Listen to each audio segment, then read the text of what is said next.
जिंदगी को ऐसे जियो कि ये जो आपका पल है, ये जो दिन है वो आखिरी है, लेकिन सीखिए ऐसे कि आप हमेशा यहाँ रहने वाले हैं। नमस्कार दोस्तों, स्वागत है आपका अपने YouTube channel NK Mahendra verse.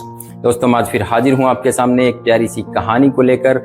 ये कहानी है एक सेनापति की जो तलवारबाजी में इतने निपुण होते हैं, इतने कुशल होते हैं कि उन जैसी तलवारबाजी आसपास किसी राज्य में नहीं करता था।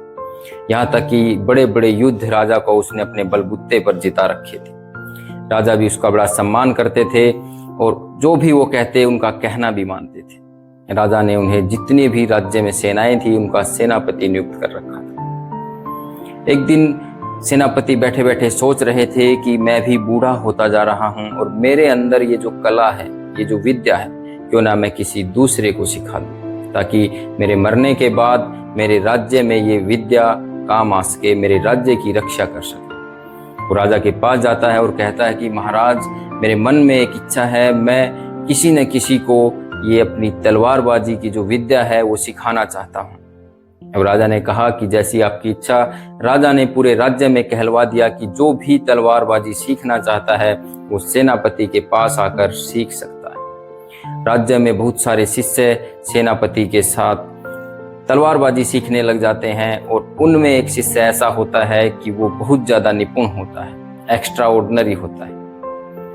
उसने सारी की सारी विद्याएं, सारी की सारी जो टेक्निक थी वो सारी सेनापति से सीख ली। धीरे धीरे समय गुजरता जा रहा था। उस जो शिष्य था जो बहुत अच्छा निपुण हो चुका था तलवारबाजी में, उसको मन ही मन घमंड आ गया था। और राजा के पास जाता है और कहता है कि महाराज, आप मुझे सेनापति बना दीजिए। मेरे जैसी तलवारबाजी अब आपके राज्य में क्या दूर दूर तक कोई नहीं करता। राजा ने कहा कि ठीक है, जैसी आपकी इच्छा, लेकिन उससे पहले मैं आपका एक छोटा सा मुकाबला करवाना चाहता हूँ। सेनापति को बुलाया गया। सेनापति से कहा कि आपका शिष्य आपके साथ मुकाबला करना चाहता है, ये सेनापति बनना चाहता है। अगर आप इसको हरा देते हैं तो आप सेनापति रहेंगे, नहीं तो मैं इसे सेनापति बना दूंगा। अब जो सेनापति था, जो गुरु था, जो सिखाता था शिष्य को, उसने उसकी चुनौती स्वीकार की और कहा कि ठीक है। राजा ने एक टाइम रख दिया और 1 हफ्ते के बाद में बोल दिया कि आपका मुकाबला होगा और वहां पर आप इकट्ठा हो जाना। राज्य में सब जगह कहलवा दिया। राज्य के लोग बड़े उतावले हो रखे थे कि कब वो डेट आएगी, कब वो तारीख आएगी और हम उस मुकाबले को देखेंगे।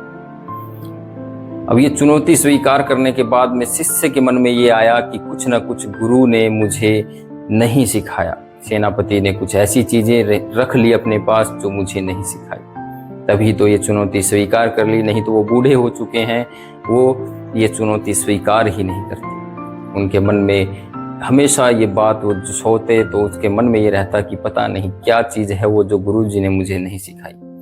अब जो शिष्य है वो गुरुजी पर नज़र रखना शुरू कर देता है। अब एक दिन जो सेनापति थे वो लोहार की दुकान पर जाकर कहते हैं कि 15 फुट लंबी आप म्यान बना दीजिए। ये सब सुनकर जो शिष्य था वो चौंक जाता है और सोचता है कि 15 फुट लंबी तलवार से वो मेरा सिर अलग कर देंगे। अब वो दूसरे लोहार के पास जाता है और कहता है कि आप 16 फुट लंबी, 1 फुट ज्यादा उसने तलवार बनवाई। वो डेट आती है, मुकाबले का समय आता है, दोनों के दोनों मैदान में आते हैं। अब जैसे ही वो युद्ध शुरू होता है, मुकाबला शुरू होता है, जो सेनापति था उसने तलवार निकालकर शिष्य की गर्दन पर लगा दी और शिष्य तलवार निकालता ही रह गया, क्योंकि जो सेनापति था उसने 15 फुट लंबी म्यान बनवाई थी, न कि तलवार, और जो शिष्य था उसने 16 फुट लंबी तलवार बनवाई थी। दोस्तों, ये छोटी सी कहानी आपको यही सिखाती है कि कभी भी हमें अपने ज्ञान पर घमंड नहीं करना चाहिए। कभी भी हमें ये नहीं सोचना चाहिए कि हमें सब कुछ आ गया है, हमने सब कुछ सीख लिया है। कभी भी अपनी नॉलेज का घमंड न करें और हमेशा सीखते रहिए। अगर ऐसी सोच आप बनाए रखते हैं तो अपनी लाइफ में आप बहुत कुछ सीख जाएंगे, अपना नाम रोशन कर जाएंगे। दोस्तों, जिस दिन आपको घमंड आ गया, आप उसी दिन से पीछे आना शुरू हो जाते हैं, आप कुछ भी अच्छा नहीं कर सकते। आशा करता हूँ ये बातें आपको समझ में आई हैं। अगर समझ में आई हैं दोस्तों तो इन बातों को अपनी लाइफ में फॉलो कीजिए और अपनी लाइफ को अच्छा बनाइए। धन्यवाद।